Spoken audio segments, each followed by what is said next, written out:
하나님 아버지, 참 우리의 죄와 허물로 인하여 하나님 앞에 감히 설 수 없는 자들을 그리스도의 보혈로 덮어주시고 또 친백성과 자녀로 삼아주신 은혜에 참으로 감사를 드립니다. 또 광야와 같은 세상에서 불기둥과 구름기둥으로 우리를 이끄시고 또 이제도 동일한 계시의 말씀을 주셔서 바른 진리를 따라 살아갈 수 있도록 인도하여 주시는 은혜에도 중심으로 감사를 드립니다. 바라옵기는 이러한 은혜를 주신 목적을 우리가 늘 잊지 않게 하시고 또 복음에 합당한 삶을 능히 살아낼 수 있도록 붙잡아 주시기를 간구합니다. 먼저 우리 자신이 말씀과 기도로 주님과 복된 교제 나누기를 힘쓰게 하시고 또 우리의 성품과 말과 행실에서 참된 그리스도인의 증거가 풍성해지기를 간절히 소원합니다. 그리하여 교회를 통한 복음의 능력이 이 세상에서 빛처럼 밝게 비추게 하시고 또 아버지께 영광을 돌릴 수 있도록 합당한 은혜를 베풀어 주옵소서. 이 시간도 성령께서 충만한 임재로 함께하여 주옵시고 또 선포된 말씀의 교훈을 우리의 위로와 경계로 삼고 또 남은 때를 믿음 안에서 인내하며 끝까지 경주할 수 있도록 인도하여 주옵소서. 살아계신 예수님의 이름으로 기도드립니다. 아멘. 네, 하나님 말씀 빌립보서 4장 10절부터 13절까지 말씀을 보도록 하겠습니다.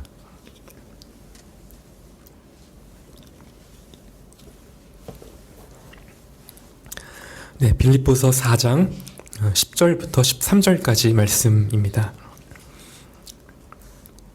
네, 제가 봉독해 드리도록 하겠습니다. 내가 주 안에서 크게 기뻐함은 너희가 나를 생각하던 것이 이제 다시 싹이 남이니 너희가 또한 이를 위하여 생각은 하였으나 기회가 없었느니라. 내가 궁핍함으로 말하는 것이 아니라 어떠한 형편이든지 내가 자족하기를 배웠노니 내가 비천에 처할 줄도 알고 풍부에 처할 줄도 알아 모든 일에 배부르며 배고픔과 풍부와 궁핍에도 일체의 비결을 배웠노라. 내게 능력 주시는 자 안에서 내가 모든 것을 할 수 있느니라. 아멘.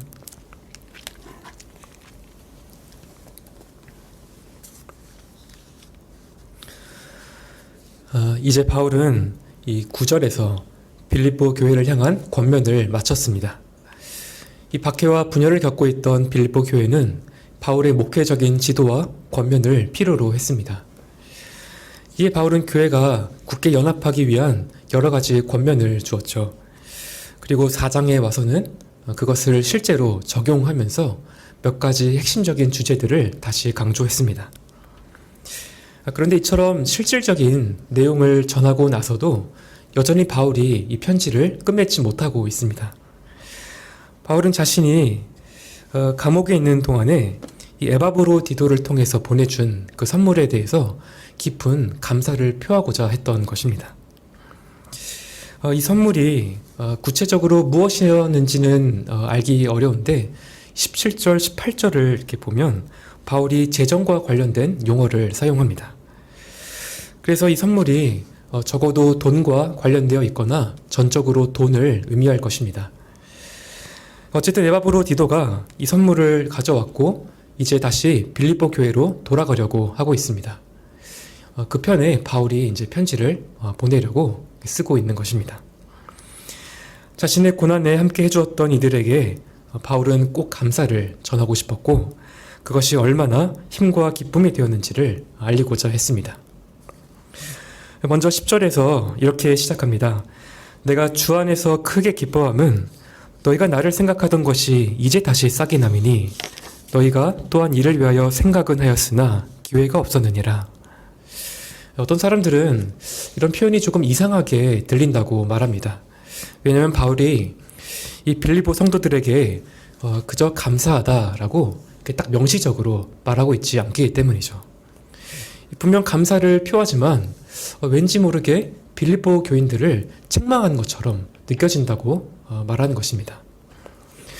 또 어떤 사람들은 지금 바울이 이 빌립보 교회의 그 후원에 대한 어떤 일종의 부담을 드러낸 것이 아니냐 이렇게 추측하기도 합니다. 왜냐하면 이렇게 후원을 받게 되면 이 둘 사이의 그런 관계가 부양자와 어떤 피부양자처럼 돼버려서 바울이 자신의 권위가 흔들리지 않을까 염려한 것이 아니냐 했다는 것이죠. 그래서 그런 불편함을 바울이 에둘러서 표현하고 있다는 겁니다. 하지만 여기서 바울은 이 빌립보 교회를 책망하거나 어떤 불편한 감정이나 섭섭함을 조금도 드러내지 않고 있습니다. 이것은 그동안 바울과 빌립보 교회가 쌓은 관계를 생각할 때 분명한 사실입니다. 우리가 알다시피 이 바울과 빌립보 교회의 관계가 어떠했습니까? 복음 안에서 매우 긴밀한 관계를 유지해 왔습니다. 이 바울이 빌립보 지역의 복음을 전했죠. 그렇게 세워진 빌립보 교회는 바울에게 큰 사랑의 빚을 졌습니다. 그래서 그가 떠난 후에도 계속해서 관심을 기울였고 바울이 데살로니가에 있을 때에도 쓸 것을 여러 번 보내었습니다. 그러다 빌립보 교회는 한동안 바울에게 어떤 관심을 가질 기회를 갖지 못했는데 그 정확한 이유를 우리가 알기는 어렵습니다. 아마 그들은 이 바울의 행적을 놓쳤을지도 모릅니다. 데살로니가에 잠시 머물던 바울이 폭동 때문에 이 베레아를 지나서 아덴으로 갔고 다시 고린도로 갔기 때문입니다. 나중에 바울이 유대로 돌아오고 나서도 얼마 안 있다가 다시 전도 여행을 떠났기 때문에 중간에 잠시 연락이 닿았다고 해도 연락을 지속하기는 어려웠을 것입니다. 물론 추측일 뿐이지만 우리가 주목할 사실은 따로 있습니다. 그들이 다시 바울의 소식을 듣게 되었을 때 여전히 바울을 향한 깊은 애정을 보여주었다는 사실입니다. 아마 투옥 소식을 듣자마자 최대한 빠르게 선물을 보내주려고 했을 겁니다. 사실 빌립보 교회는 이 고린도 교회처럼 어떤 그렇게 부유한 그런 교회가 아니죠. 바울은 빌립보서를 쓰기 전에 이 고린도 교회에 편지를 하면서 이 마케도니아에 있는 교회들이 많은 시련과 극심한 가난을 겪고 있다고 말했습니다. 하지만 그들은 그런 중에도 헌금을 넘치도록 했고 심지어는 이렇게 주는 특권을 달라고 간청하기까지 했다고 말합니다. 몇 년이 지난 지금도 빌립보 교회의 형편은 크게 달라지지 않았을 겁니다. 그러나 이런 재정적인 어려움이 바울을 향한 그들의 마음을 조금도 인색하게 만들지 않았습니다. 그래서 바울도 이런 깊은 관심에 큰 기쁨과 감사로 화답을 하고 있는 것이죠. 이런 점에서 10절의 표현은 이 빌립보 성도들의 그런 마음과 상황을 잘 알고 있다는 그러한 바울의 세심한 배려로 보아야 할 것입니다. 그런데 이러한 감사의 표현이 바울에게 한 가지 문제를 가져왔습니다. 단순히 감사 인사를 하는데 무슨 문제가 있을까 싶지만 이 인사가 10절에서 끝나지 않습니다. 무려 19절에 걸쳐서 20절까지 감사의 말을 계속 이어나가고 있는 것이죠. 그러면서 중간중간에 같은 말을 반복하는 것이 보입니다. 오늘 본문에서 내가 궁핍함으로 말하는 것이 아니라고 한 다음에 이 17절에 가서도 내가 선물을 구한 것이 아니라고 거듭해서 강조합니다. 여기서 우리는 바울이 왜 이런 말을 해야 했는지, 그가 어떤 고민을 하고 있었는지를 알 수 있을 것 같습니다. 그것은 분명 자신이 이 빌립보 교회의 선물에 의존하고 있다는 그런 인상을 주지 않을까 염려했던 것이죠. 즉 바울은 그들의 관심에 진정으로 감사를 표하면서도 여전히 자신이 주님만 의지하고 있다는 이 두 가지 의도를 동시에 전달해야 했습니다. 물론 바울은 교회의 영적인 양육을 맡은 자들이 교회 공동체에게 재정적인 지원을 요청할 수 있다는 원리를 잘 알고 있었죠. 하지만 그런 요청이 혹시라도 부당한 오해를 받아서 복음을 가릴까 두려워했고 보통 그러한 지원을 거절했습니다. 이를 두고 고린도전서 9장 12절에서 이렇게 말하는 것이죠. 우리가 이 권을 쓰지 아니하고 범사에 참는 것은 그리스도의 복음에 아무 장애가 없게 하려 함이니라. 이처럼 바울에게는 복음에 합당한 삶을 사는 것이 가장 중요했습니다. 실제로도 바울에게 참된 기쁨과 만족을 주시는 분은 오직 그리스도 한 분뿐이십니다. 그런 주님을 아는 것이 인생 최고의 목표였고 그런 주님 안에서 항상 기뻐해 왔습니다. 그러니 설령 빌립보 교회가 선물을 보내지 않았더라도 바울에게는 조금도 섭섭하거나 불평할 이유가 없습니다. 빌립보 교인들을 깊이 사랑했지만 그보다 훨씬 더 주님을 사랑했기 때문입니다. 그래서 이어지는 11절부터 이 사실을 담대하게 고백합니다. 동시에 빌립보 교회에게 필요한 교훈도 주고 있는데 이제 이것을 하나씩 살펴보도록 하겠습니다. 내가 궁핍함으로 말하는 것이 아니라 어떠한 형편이든지 내가 자족하기를 배우노니. 원문을 보면 이 구절은 강한 부정문으로 시작합니다. 바울은 자신이 그토록 기뻐한 이유가 그런 것이 그들이 보낸 선물 때문이 아님을 분명히 강조하려는 것이죠. 물론 그렇다고 해서 바울의 형편이 넉넉했는가? 그런 것도 아닙니다. 바울은 지금 가택연금 상태에 있기 때문에 아마 기본적인 생계 정도만 유지할 수 있는 그런 정도였을 것입니다. 빌립보 교회가 보낸 선물은 분명 바울의 경제적인 형편을 더 넉넉하게 만들어 주었습니다.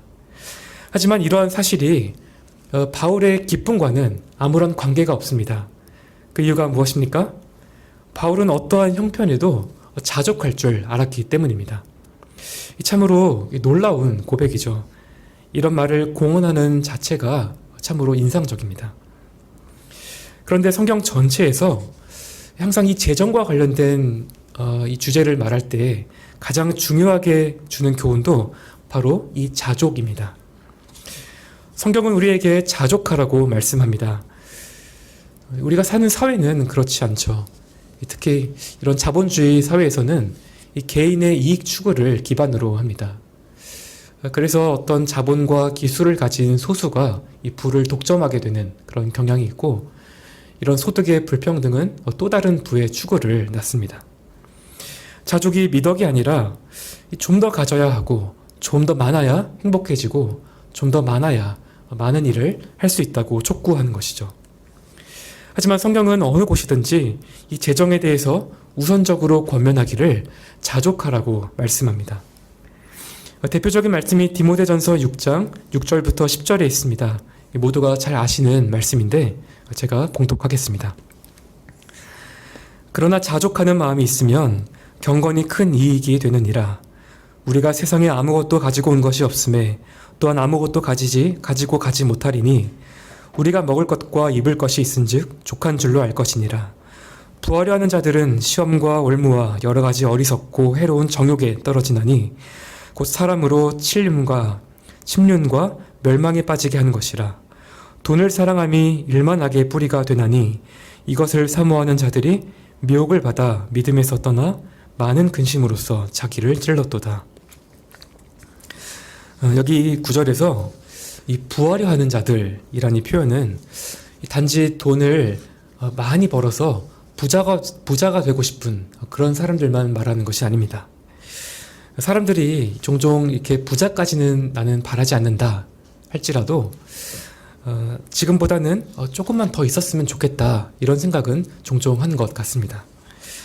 현재의 소득으로는 당장 먹고 사는 일에 큰 불편함은 없지만 현실을 살다 보면 저절로 그런 생각이 들게 되는 것이죠.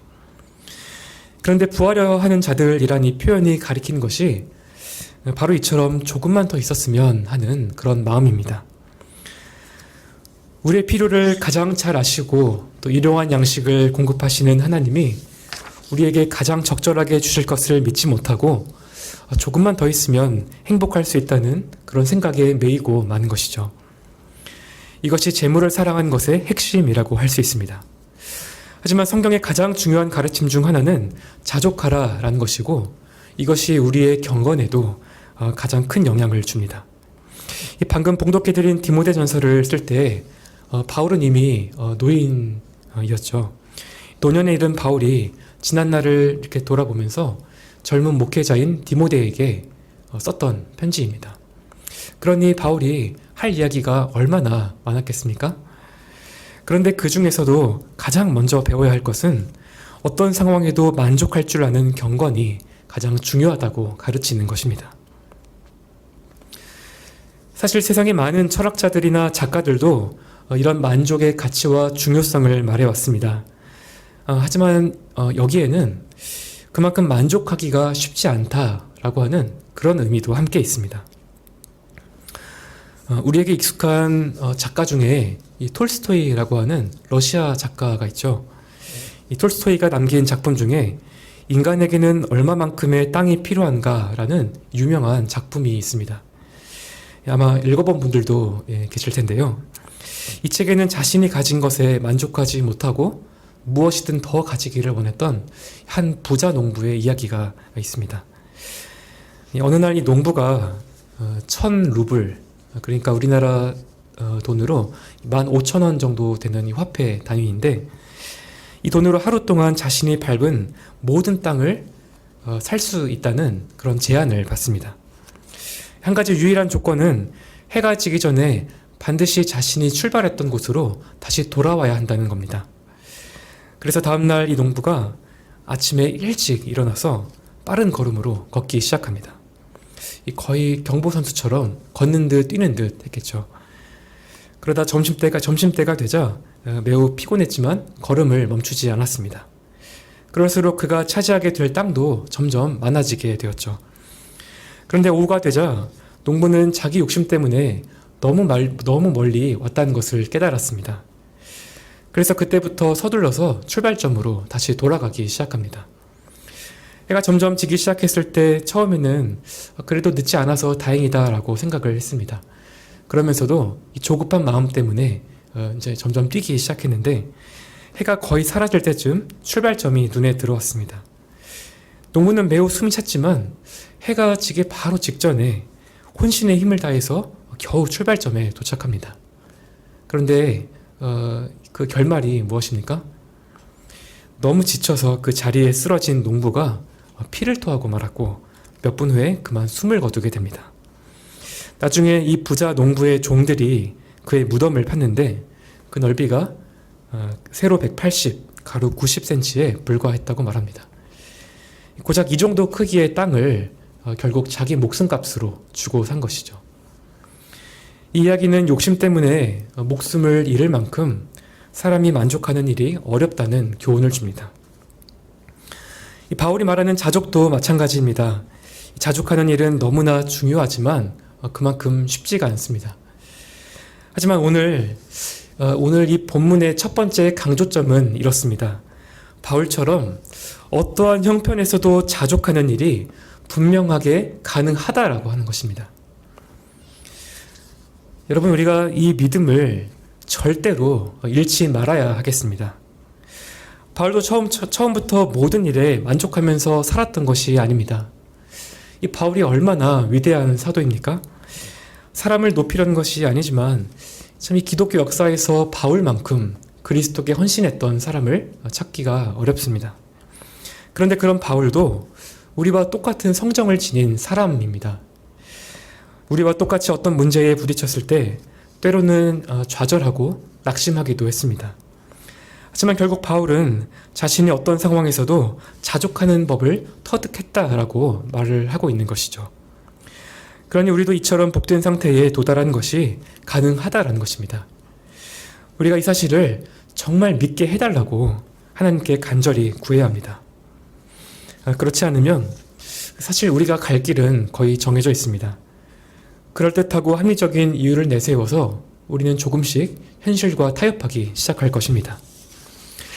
그러면 세상의 가치관에 지배를 받게 되고 점점 세상의 변화에 민감해지면서 늘 염려하고 불안해할 수밖에 없습니다.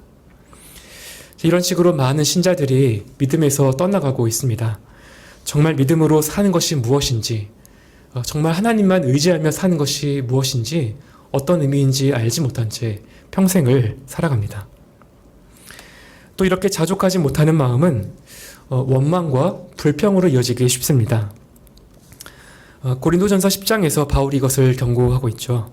광야에서 멸망한 이스라엘 백성을 우리의 경계로 삼으라고 말합니다. 이들은 매일같이 하나님의 기적과 공급하심을 경험하면서 살았습니다. 하지만 어려운 현실이 찾아올 때마다 여전히 돌보시는 하나님을 잊어버리고 무섭게 불평과 원망을 쏟아냈죠.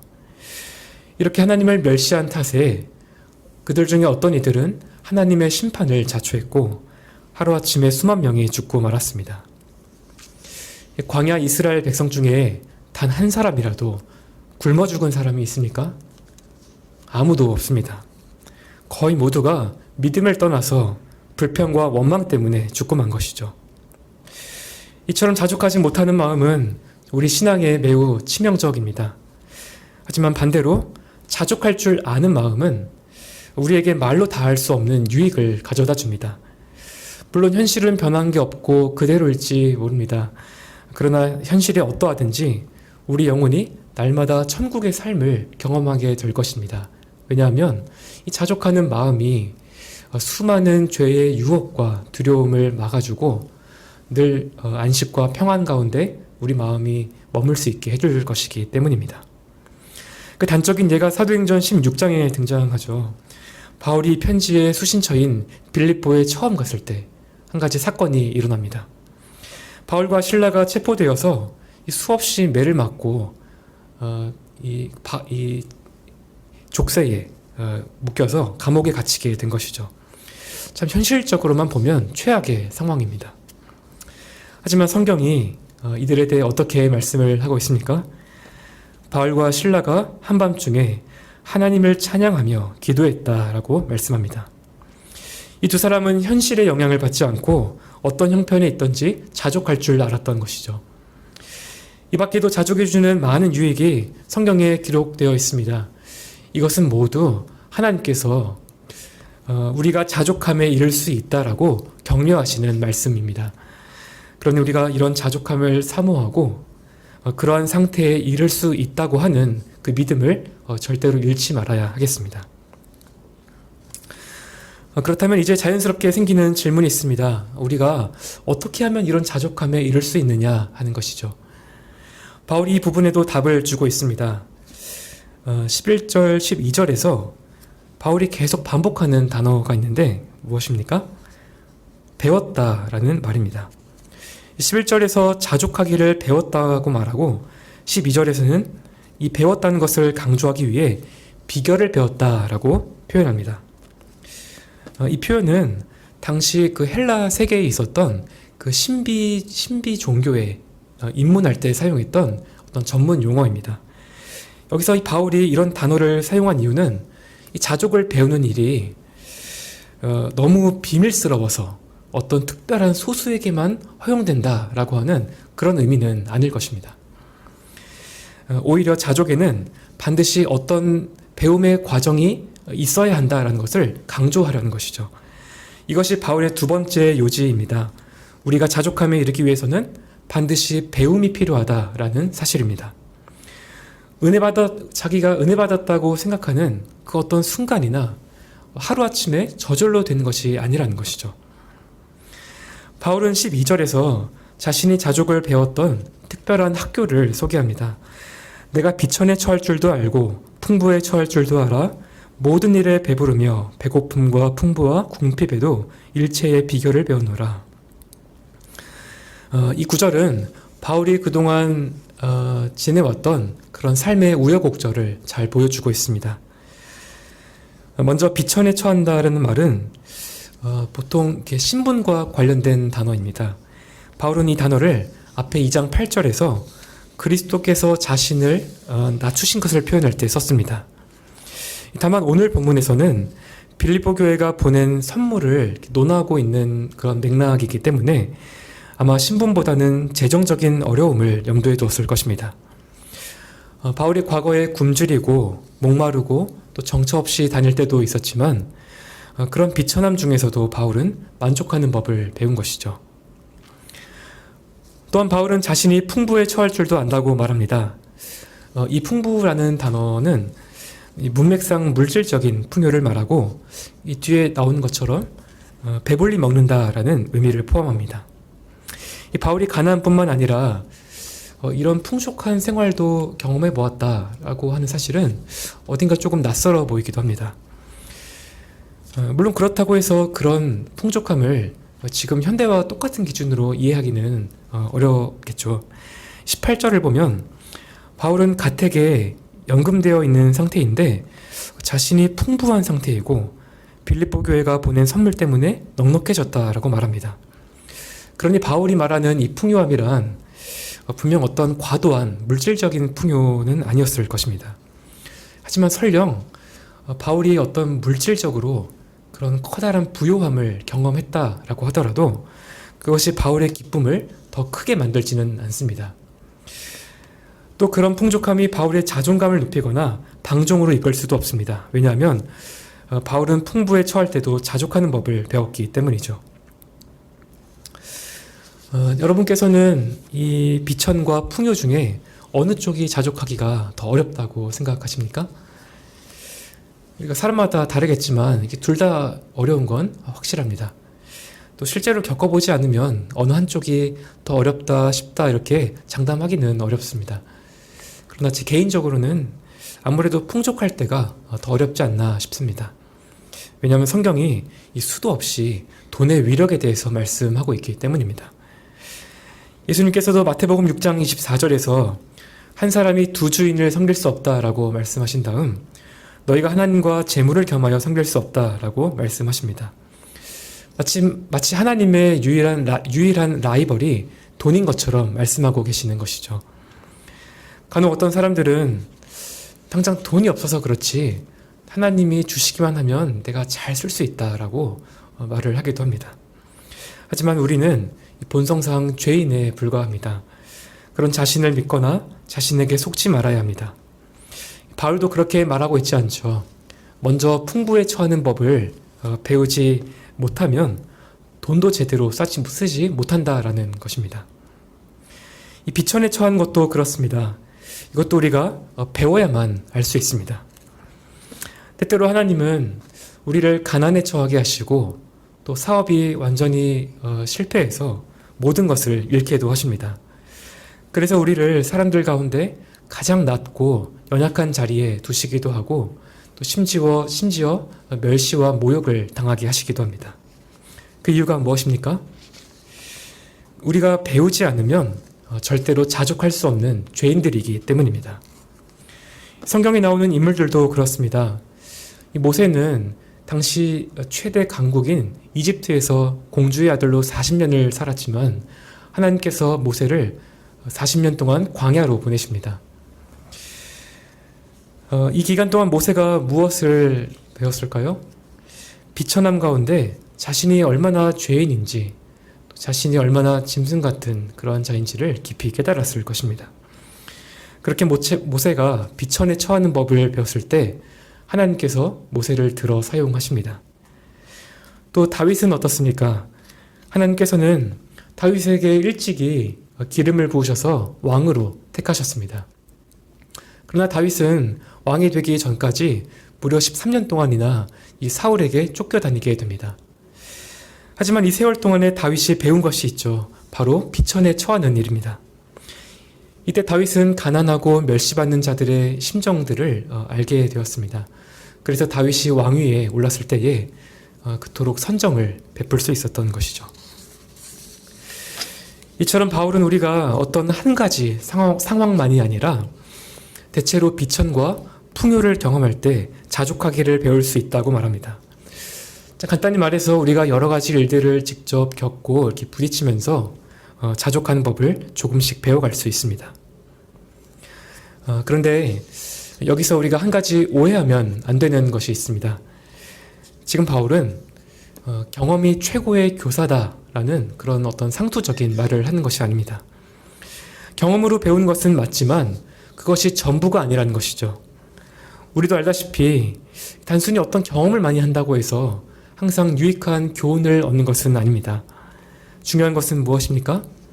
그런 경험들을 어떤 태도와 관점으로 받아들이는지가 훨씬 더 중요한 것이죠. 바울이 비천과 풍요라는 경험을 언급하는 이유도 마찬가지입니다. 그런 경험 자체도 반드시 필요하고 또 중요하지만 더욱 중요한 것은 그런 일들을 통해서 자족하는 비결을 깨닫는 것입니다. 바로 어떤 상황이든지 그리스도로만 만족하는 법을 깨닫는 것이죠. 바울의 경우에는 그가 궁핍하든지 풍족하든지 간에 그러한 일들을 허락하신 하나님의 섭리적인 뜻을 찾았습니다. 하나님의 주권을 인정할 뿐만 아니라 그런 상황들을 그런 상황들 가운데 즐겁게 순종하고자 했습니다. 또 그런 과정을 통해서 주님을 더욱 친밀하게 알게 되었고 모든 상황에서 그리스도와의 관계에만 집중하는 법을 배우게 되었습니다. 살아계신 하나님께서 그리스도를 통해 날마다 능력을 주신다, 능력을 공급해 주신다는 사실을 깨닫게 된 것이죠. 이렇게 깨닫게 된 자족함의 그 비결이 바로 너무나 잘 아시는 23절 말씀입니다. 내게 능력 주시는 자 안에서 내가 모든 것을 할 수 있느니라. 이것이 바울의 마지막 강조점이자 결론입니다. 우리가 어떤 상황에서도 자족함을 배울 수 있는 비결은 오직 그리스도 안에만 있다라는 사실입니다. 오늘 본문 전체도 바울의 이런 그리스도 중심적 사고를 잘 보여줍니다.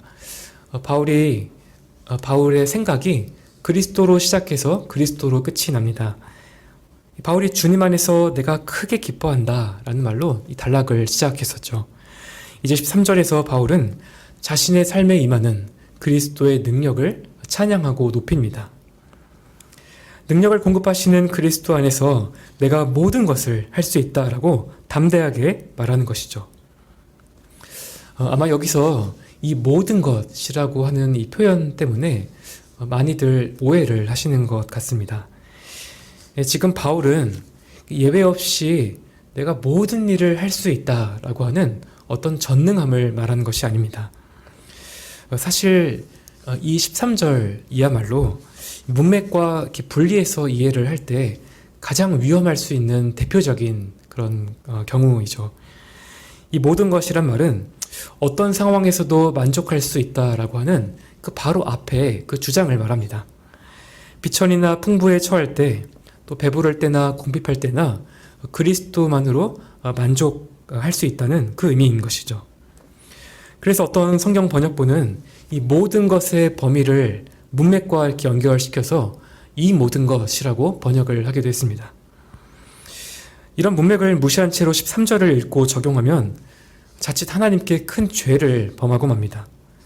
마치 믿음만 있으면 내가 원하는 목표가 전부 다 이루어진다고 착각할 수도 있기 때문입니다. 하지만 하나님은 우리가 이렇게 믿음을 밀어 넣으면 우리가 필요한 모든 것을 다 주시는 그런 백지 수표가 아니시죠. 기독교는 절대로 그런 종교가 아닙니다. 이런 식으로 하나님을 믿으면 우리의 기도나 찬양, 또 예배와 헌금 이런 것들이 다 우상 앞에서 춤추는 그런 끔찍한 제사와 다를 바가 없습니다. 13절에 나타난 바울의 의도는 오히려 정반대입니다. 바울은 자신의 전능함이 아니라 오히려 무능함을 고백합니다. 자족할 수 있는 모든 힘은 오직 능력을 주시는 분 안에만 있다라는 것이죠. 그러나 이러한 표현이 결코 우리를 수동적으로 만들지 않습니다. 우리에게 능력을 주시는 하나님께서 우리 안에서 또 우리를 통해 친히 일하시기 때문입니다. 앞에서 이미 바울이 이것을 여러 번 강조했었죠. 우리 안에 선한 일을 시작하신 분이 그것을 그리스도의 날까지 반드시 이루십니다. 또 우리 안에서 행하시는 분이 하나님이시기 때문에 그분의 기쁘신 뜻을 위하여 우리로 소원을 두고 행하게 하십니다. 우리 혼자서 하는 것이 아니라 하나님께서 친히 일하신다라고 말씀하시는 것이죠. 그래서 우리가 그리스도 안에서 자족한다라고 하는 것도 사실은 매우 역동적인 일입니다. 바울은 비천과 풍부에 처하면서 이 사실을 경험하고 또 배웠습니다. 그가 가난할 때 주님께서 바울을 부욕해 하십니다. 또 그가 풍족할 때는 진정한 만족이 주님께만 있다는 사실을 알게 하셨죠. 또 그가 무력할 때도 주님께서 능력을 주십니다. 이렇게 주님께서는 모든 상황에서 바울의 모든 것이 되셨습니다. 바울은 그런 주님을 더 많이 알고 싶어 합니다. 이제는 내게 사는 것이 그리스도라고 고백하지만 여전히 그리스도를 아는 지식이 너무나 고상해서 그분의 부활의 권능과 고난에 참여한 것도 알고자 한다라고 말합니다. 물론 현실에는 여전히 고통이 남아있죠. 그리스도 안에서 자족하는 일이 반드시 고통을 없애주지는 않습니다. 하지만 그 모든 현실을 끌어안고 끝까지 달려갈 수 있도록 주님께서 충분한 능력을 공급해 주십니다.